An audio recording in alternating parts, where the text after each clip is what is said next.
हाँ जी, तो function of two variables में हमारे पास काफ़ी तरह की फंक्शंस हो सकते हैं।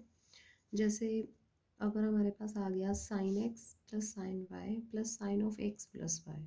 अगेन यहाँ पे आपको क्या नज़र आ रहा है, a function of x and y. तो आप इस केस में भी पॉइंट ऑफ मैक्सिमा निकाल सकते हो कि किस पॉइंट एक्स वाई पे हमारा जो फंक्शन है वो मैक्सिमम वैल्यू अटेन करेगा। Similarly we can also have sin x into sin y into sin of x plus y। तो हमारे पास इस तरह का कोई भी फंक्शन आ सकता है which is a function of two variable. तो जैसे ही आपके पास फंक्शन ऑफ टू वेरिएबल आ जाएगा, under any circumstances you will apply the same thing. ठीक है, जैसे हम एक सेवेंथ एग्जाम्पल दे रखी है वो डिस्कस कर रहे हैं, उसमें दोनों चीज़ें कवर हो जाएंगी। ठीक है, कई बार क्या होता है, कई बार तो हमें फंक्शन को देख के पता चल जाता है कि we are having a function of two variable. But कई बार आपको कोई ऐसी कंडीशन दी होती है जिसमें यूज़ तो तीन वेरिएबल हो रहे होते हैं, बट एक्चुअली दो ही वेरिएबल पे चीज़ें डिपेंड कर रही होती हैं, तीसरा किसी ना किसी तरह से गिवन होता है। तो ऐसे केसेस भी हो सकते हैं, जैसे ये सेवन्थ और एट्थ एग्जाम्पल है, इनमें यही तरह की बात डिस्कस की गई है। सेवन्थ वन है, show that of all triangles inscribed in a circle inscribed in a circle the one with maximum area is equilateral। अब वो कह रहे हैं कि अगर आप कोई ट्राइंगल लेते हो तो मैक्सिमम एरिया वाली ट्राइंगल वो होगी जो इक्विलेटरल होगी। मीन्स हमें क्या शो करना है, आगे आपके पास ना फंक्शन ऑफ टू वेरिएबल होता था और आपको पॉइंट ऑफ मैक्सिमा निकालना होता था। ठीक है, अभी क्या है, आप लोगों के पास कोई भी ट्राइंगल है इंस्क्राइब्ड इन ए सर्कल, हमें कह दिया अगर हम कोई भी ट्राइंगल कंसिडर करते हैं इंस्क्राइब्ड इन अ सर्कल, वो ट्राइंगल जिसका एरिया मैक्सिमम होगा शो करो वो पक्का इक्विलेटरल होगी। दैट मीन्स अगर कोई ट्राइंगल किसी सर्कल में इंस्क्राइब है और हम उसका एरिया मैक्सिमाइज करते हैं तो जो पॉइंट ऑफ मैक्सिमा निकलेगा ना, पॉइंट ऑफ मैक्सिमा, भाई पॉइंट ऑफ मैक्सिमा मीन्स हमें ऐसा फंक्शन तैयार करना है जिसका एरिया या तो उसके एंगल्स पे डिपेंड करता हो या फिर साइड्स पे डिपेंड करता हो। तो जो एरिया है आप क्या करोगे, उसको मैक्सिमाइज करोगे। जब हम एरिया मैक्सिमाइज करेंगे मीन्स एरिया को फंक्शन ऑफ टू वेरिएबल मान के पॉइंट ऑफ मैक्सिमा निकालेंगे, तो वो पॉइंट ऑफ मैक्सिमा ये शो करेगा कि हमारी जो ट्राइंगल है एक्चुअली वो इक्विलेटरल ट्राइंगल है। ठीक है, तो सिंपली जो भी कंडीशन है हमारे अकॉर्डिंग जो एरिया है, एरिया ऑफ ट्राइंगल वो क्या होता है, हमें सिंपली जो हम यूज़ करते हैं, हम कहते हैं कि एरिया ऑफ ट्राइंगल जो है, सपोज ये ट्राइंगल ए बी सी है इस तरह से, ए बी सी, हम ये कंसिडर करते होते हैं ए के सामने वाली साइड ए है, बी के सामने वाली साइड बी है और सी के सामने वाली साइड से सी है। एरिया क्या होता है, half into base into altitude, मान लो ये है आपका एच। ठीक है, तो हम एरिया को सिंपली ऐसे ही लिखते हैं, एरिया को चलो हम एस का नाम दे लेते हैं, तो we will have half a. What about this h now, अगर हम इस एच की बात करते हैं तो what is this h now.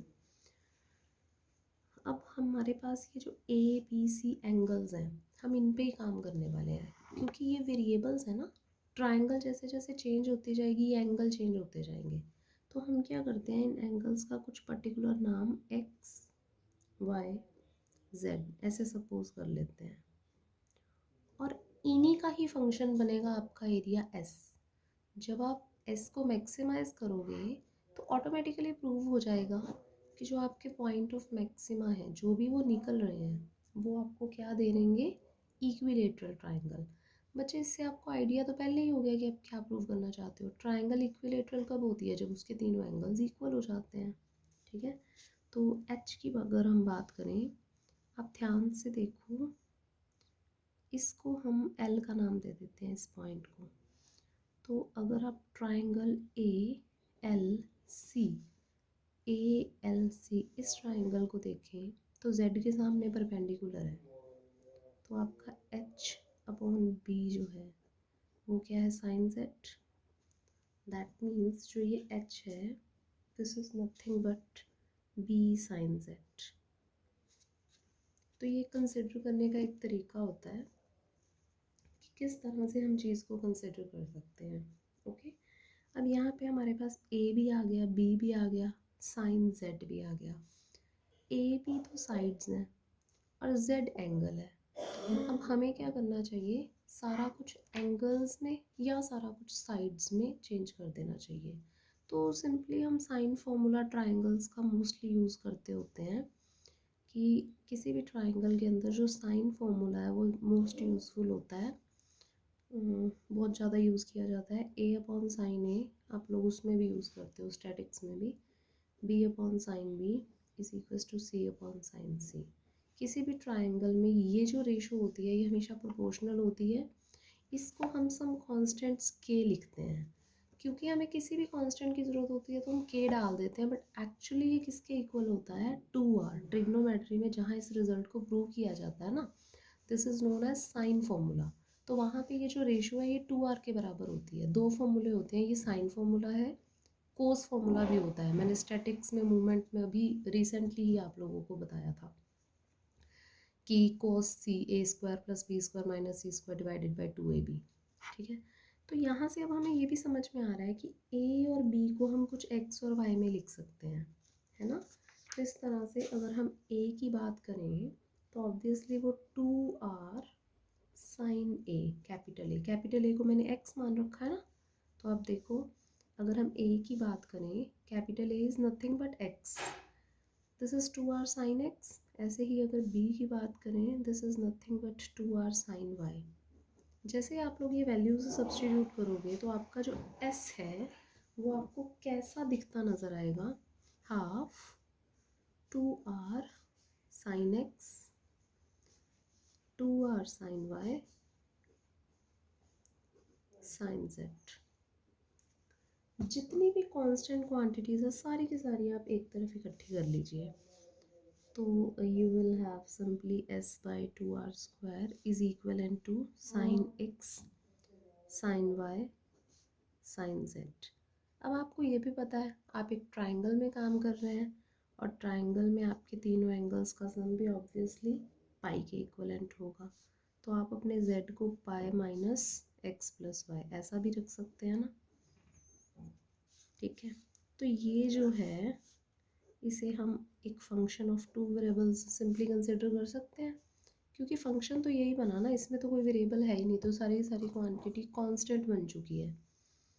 This is equivalent to sine x sine y, और साइन पाई माइनस थीटा तो साइन थीटा ही होता है, इसलिए जब आप साइन जेड को sine pi minus x plus y भरेंगे तो वो sine of x plus y ही रह जाएगा। तो जैसे ही आप लोग इतना काम करेंगे तो you will have again a function of two variable, जिसकी मैंने ऑलरेडी आपके साथ बात की है ऊपर। अगर आपके पास इस तरह का कोई भी फंक्शन ऑफ टू वेरिएबल आ जाता है तो again you can deal with same method. अभी अभी पीछे हम एक मेथड डिस्कस करके आए हैं कि हमें क्या करना है, किसी भी फंक्शन ऑफ टू वेरिएबल के पॉइंट ऑफ मैक्सिमा या मिनिमा ऑब्जर्व करने के लिए क्या बात की थी हमने, सबसे पहले हमने क्रिटिकल पॉइंट्स निकालने हैं। तो हमारे जो क्रिटिकल पॉइंट्स हैं they are given by f x equals to zero f y equals to zero. Simply we will calculate it. F x मतलब आप इसका एक्स के रिस्पेक्ट में डेरिवेटिव चाहते हो, तो साइन वाई तो कांस्टेंट ही हो गया ना, बाकी जो दो फैक्टर बचे हैं उन पे प्रोडक्ट रूल लगा दो। Sine x cos of x plus y plus जब साइन वाई का करेंगे तो कोस वाई और sine of x plus y, as such this thing equals to zero. अब साइन वाई तो ज़ीरो नहीं हो सकता, क्योंकि अगर वाई ज़ीरो हो गया फिर तो फंक्शन ही ज़ीरो हो जाएगा।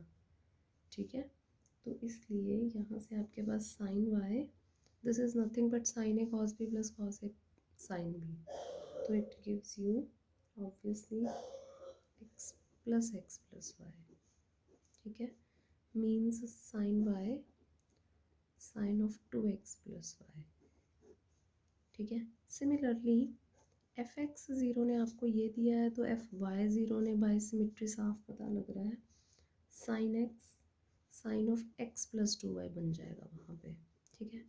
तो जब आप लोग इनको ज़ीरो के इक्वल रखेंगे तो साइन एक्स तो ज़ीरो हो नहीं सकता, ऑब्वियसली यही ज़ीरो होगा। तो एक तरफ से हमारे पास आ गया sine x plus 2y zero, एक तरफ से आ गया sine 2x plus y zero. अब साइन थीटा ज़ीरो मतलब थीटा जो है वो एन पाई है बच्चे, थीटा एन पाई में सिर्फ पाई हो सकता है क्योंकि ट्राइंगल की तीनों एंगल्स का सम भी पाई होता है, इसलिए इतनी बड़ी वैल्यू तो उसके पास हो ही नहीं सकती कि x प्लस 2y पाई को भी क्रॉस कर जाए, ठीक है। तो ये वैल्यूज़ पाई से छोटी हैं, इसलिए ये वाला सम पाई ही हो सकता है, उससे ज़्यादा नहीं हो सकता। ये भी पाई, आपके पास फिर से दो इक्वेशंस बन गई, दोनों को ऐड कर दो। जैसे दोनों को ऐड करेंगे तो 3x प्लस 3y आपके पास पाई आ गया, मतलब x प्लस वाई जो है it is coming out to be 2 pi by 3, right? So we are having x plus y 2 pi by 3। अब जैसे ही हम x की वैल्यू y माइनस, यहाँ से आप x की वैल्यू निकाल लो, 2 पाई बाय 3 माइनस वाई आ गई, यहाँ पुट कर दो, ठीक है। तो आपका x 2 pi by 3 minus y है, यहाँ पे पुट करो 2 pi by 3 minus y plus 2y is equals to pi. तो यहाँ से आपके पास क्या आ गया, 2y माइनस वाई बचा, और पाई माइनस 2 पाई बाय 3 करोगे तो आप लोगों के पास खाली पाई बाय 3 बचेगा। तो it gives you y is equals to pi by 3, nothing else. अब x plus y 2 pi by 3 है, उसमें से y पाई बाय 3 है, तो ऑब्वियसली x भी आपका क्या आ जाएगा, पाई बाय 3, ठीक है। तो हमारा ये जो एक्सट्रीम पॉइंट निकला, मतलब कि possible extreme point you can say, है ना, वो कौन सा आ गया, तो आपके पास आ गया x is equals to pi by 3, y is equals to pi by 3। Now you are having a single extreme point pi by 3 pi by 3। अब आपको बस इसको चेक ही करना है whether it is point of maxima और not. Minima की तो बात ही नहीं करनी ना, स्टेटमेंट में ही हमें उन्होंने कह दिया था हैविंग द मैक्सिमम एरिया, तो यहाँ तो आपको मैक्सिमा ही चाहिए। तो अब हम क्या करेंगे, फिर से ऑब्वियसली ए बी सी तीनों कैलकुलेट करेंगे, ठीक है। हमारा ए एक्स के रिस्पेक्ट में डबल डेरिवेटिव, तो एक्स के रिस्पेक्ट में जब डेरिवेटिव किया था तो हमारे पास sine y sine 2x plus y ये बना था, ठीक है। तो इसका x के रिस्पेक्ट में फिर से डेरिवेटिव करना है, फिर से x के रिस्पेक्ट में डेरिवेटिव करने का मतलब है साइन वाई तो कांस्टेंट, साइन का डेरिवेटिव किया तो कोस बन गया, और x का डेरिवेटिव किया तो आगे 2 भी लग गया। ऐसा ही सेम b के साथ मिक्स्ड डेरिवेटिव, इसका y के रिस्पेक्ट में, तो ऑब्वियसली आपको प्रोडक्ट रूल लगाना पड़ेगा, कैलकुलेशन कर लेना इसकी, you are having this one, ठीक है। और c y के रिस्पेक्ट में जो डेरिवेटिव हुआ है उसका फिर से y के रिस्पेक्ट में, तो cos x तो कांस्टेंट आ गया, ये आपका cos और दिस थिंग, तो ये आपके पास a b c आ गए हैं, ठीक है। हमें पाई बाय 3 पॉइंट पे कैलकुलेट करना है कि ए बी सी क्या आएंगे। तो पाई बाय 3 पॉइंट पे जैसे ही आप लोग कैलकुलेट करोगे तो देखो ए क्या बन रहा है, 2 sine pi by 3 root 3 by 2, है ना, 60 डिग्री, साइन 60 रूट 3 बाई 2 हो जाएगा। और इसी तरह से कोस यहाँ पे पाई बाय 3 है, ठीक है, तो अपना क्या बन जाएगा, पाई by 3 2 pi by 3 plus pi by 3 3 pi by 3, तो पाई रह गया ना, कॉस पाई क्या होता है -1, ये हो गया अपना -1, तो ए की वैल्यू कैलकुलेट होके आई -√3। सिमिलरली बी की वैल्यू आपकी बन जाएगी साइन ऑफ दिस, यहाँ पे π/3 भरेंगे तो 2π/3 2π/3, तो अपना हो गया पाई प्लस π/3। ठीक है, सेकेंड क्वाड्रेंट में चले गए। ठीक, ये अपना साइन 4π/3 हो गया ना, तो ये पाई माइनस π/3 क्या दे देगा 4π/3, कैलकुलेट कर लो, साइन पाई प्लस π/3 हो गया ना। ठीक है, तो ऐड शुगर टू कॉफ़ी मतलब थर्ड क्वाड्रेंट, तो ये माइनस साइन π/3 मिलेगा, -√3/2। ऐसे ही अगर सी को कैलकुलेट करते हैं अपन, तो ये आ जाएगा 2 साइन π/3 कितना होता है √3/2, और कोस में फिर वही जैसे ऊपर कोस पाई मिला था, तो यहाँ पे भी अपने पास क्या हो जाएगा कोस पाई -1 -√3। ठीक है, तो अपना जो ए सी माइनस बी स्क्वायर है वो क्या बन रहा है, ए माइनस का √3 सी भी माइनस का √3, तो ये हो गया अपना ए सी तो आ गया 3 माइनस बी का स्क्वायर करेंगे तो क्या हो जाएगा √3/2 है ना, तो ये 3/4 हो गया, तो अपने पास ये 12 minus 3 9/4, nothing but positive. A c minus b square अगर पॉजिटिव हो तो फिर ए पे फोकस हो जाता है, अगर ए नेगेटिव हो तो पॉइंट ऑफ मैक्सिमा, बस ठीक है यही चीज़ आपको चाहिए, a c minus b square positive and a negative implies your point is point of maxima। तो आपका जो पॉइंट आया है ना π/3 that is nothing but point of maxima. और हमें क्या शो करना था कि if we are having a point of maxima, मतलब अगर हमारे पास मैक्सिमम एरिया वाली ट्राइंगल होगी तो वो पक्का इक्विलेटरल होगी। तो बच्चे अगर x भी π/3 है y भी π/3 है, हमें पता है ट्राइंगल के तीनों एंगल्स का सम भी पाई होता है, तो इसका मतलब जो तीसरा एंगल बचा वो भी क्या रह गया, ऑब्वियसली 60 डिग्री रह गया ना। ट्राइंगल के दो एंगल्स अगर 60 ईच हैं तो तीसरा भी तो 60 है, इसका मतलब triangle is nothing but equilateral triangle.